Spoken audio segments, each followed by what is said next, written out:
Most people completely misunderstand how easy it looks to start a company in a wealthy, low-tax country. And Brunei is one of those places where that illusion can quietly cost you time, money, and missed opportunities. If you're planning to register an LLC in Brunei, there's something extremely important you need to know first. The system is simpler than many countries on the surface, but the hidden requirements and local rules can completely change your outcome if you're not prepared. Let me explain. Imagine Michael. He's an entrepreneur looking to expand into Southeast Asia. He's heard that Brunei has no personal income tax, strong political stability, and a business-friendly environment. It sounds like the perfect place to set up a company. So he searches online for Brunei LLC registration. At first, everything looks straightforward. He finds references to private limited companies, online registration systems, and relatively fast approval times. But here's where things get interesting. Brunei doesn't technically use the term LLC the way the US does. Instead, the equivalent structure is a Sendirian Berhad, often abbreviated as SDNBHD, which is a private limited company. And this small difference leads to a much bigger realization. Because while the structure offers limited liability, the rules around ownership, local involvement, and compliance are very specific. And this is where most people make their first mistake. They assume they can simply register online and operate freely without understanding the local framework. Now let's bring in Sarah. Zara is a freelance consultant who wants to set up a small business in Brunei to serve international clients. She believes she can register quickly and start invoicing within days. But this is where things can go very wrong. In Brunei, while company registration is relatively efficient, certain types of businesses, especially those involving services, may require additional approvals or local partnerships. And this is where the hidden complexity begins. Zara skips proper research and registers her company. But when she tries to operate, she realizes she needs specific licenses for her services. And suddenly, what looks simple becomes complicated. But here's the problem. Most people focus only on the registration step, not the operational requirements. And that's where delays happen. Now let's go back to Michael. He decides to take a more strategic approach. Instead of rushing, he starts by understanding the structure of business entities in Brunei. And this is where clarity begins. The most common company type for foreign entrepreneurs is a private limited company. It offers limited liability, meaning your personal assets are protected from business debts. Sounds ideal, right? But here's where it gets tricky. Depending on your business activity, you may need to include a local director or meet certain ownership conditions. And this is where things can get confusing. David, another entrepreneur, assumed he could own 100% of his company without restrictions. But when he started the process, he discovered that certain sectors encourage or require local participation. And this is where things can get delayed if you're not prepared. So what's the smarter approach? Before registering, clearly identify your business activity. Then check whether that activity has specific ownership or licensing requirements. Now Michael does exactly this. He defines his business as a technology consulting service and begins researching the requirements. And this leads to the next step. By name reservation. This might sound simple, but here's where many people overlook an important detail. Your company name must be unique and approved by the Registry of Companies and Business Names in Brunei. Jessica once submitted a name that was too similar to an existing company. And what happens next changes everything. Her application was rejected, and she had to restart the process. It seems small, but it adds time and frustration.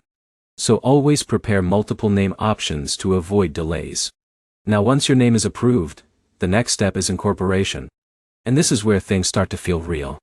You'll need to submit documents such as your company's constitution, details of shareholders and directors, and your registered office address. Emily thought she could use a generic template for her constitution. But here's where things can go very wrong. Her document didn't fully comply with local regulations, and her application was delayed. So again, attention to detail matters. Now here's the insight most people don't expect. Brunei has an online system called the 1B's portal, which allows you to register your company digitally. And this is a major advantage. Because compared to many countries, the process can be completed relatively quickly if everything is in order. But there's one detail most people miss.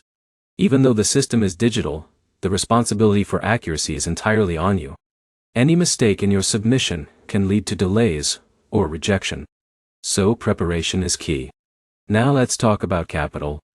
Unlike some countries, Brunei does not have a very high minimum capital requirement for private limited companies. This sounds great. But here's where it gets interesting. While the minimum capital may be low, you still need to ensure your business is financially viable. And this is where financial planning comes in. Daniel started a business with minimal capital, thinking he could scale later. But when unexpected expenses came up, he struggled to sustain operations. And this is where things can get dangerous. Because even if registration is easy, running the business requires stability. So always plan your finances realistically. Now once your company is incorporated, you receive your certificate of incorporation. And this is a powerful moment. Your business officially exists. But here's the problem. Many people think this is the finish line. In reality, it's just the beginning. Because now, you need to handle post-registration requirements. One of the most important is opening a corporate bank account. And this is where things can slow down. Banks in Brunei conduct due diligence, especially for foreign-owned companies. They want to understand your business model, source of funds, and operational plans. Zara, who rushed this step, didn't have proper documentation ready. And her application was delayed. So again, preparation makes a huge difference. Now let's talk about licensing. Depending on your industry, you may need specific business licenses to operate legally. And this is where most beginners get caught off guard. Because not all businesses require the same approvals. Michael carefully checked his licensing requirements before launching. And this allowed him to start operations smoothly. But here's where things get interesting. If you skip licensing and start operating, you could face penalties or even suspension of your business. So never overlook this step. Now let's explore another important aspect. Employment. If you plan to hire employees in Brunei, especially foreign workers, there are strict regulations. You may need work permits, and there are quotas in some sectors. David initially planned to bring in a full foreign team.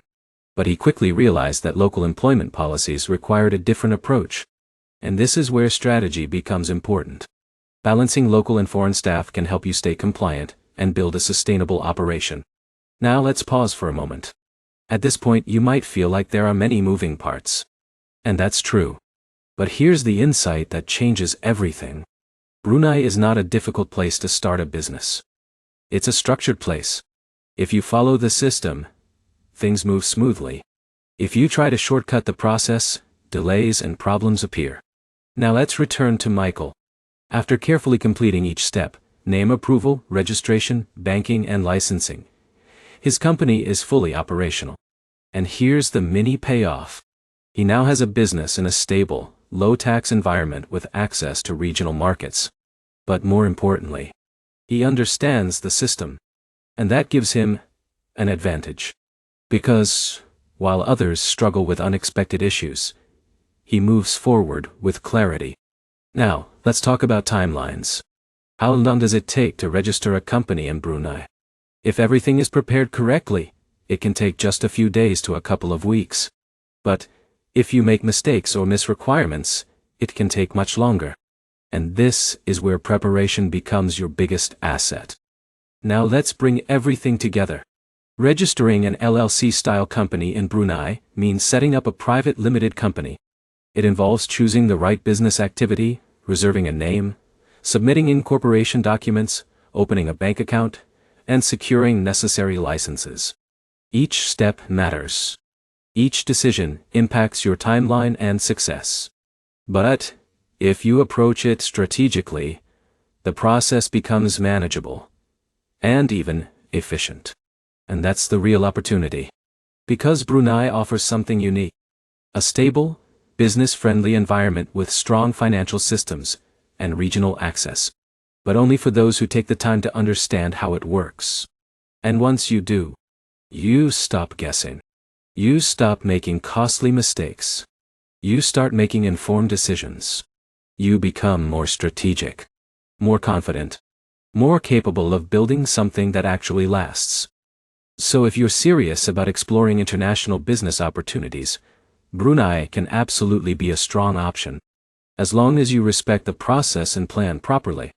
If you found this guide helpful, and want more videos that break down complex global opportunities like this, make sure to subscribe to the channel. Because the more you understand these systems, the more control you gain over your future. And that's where real freedom begins.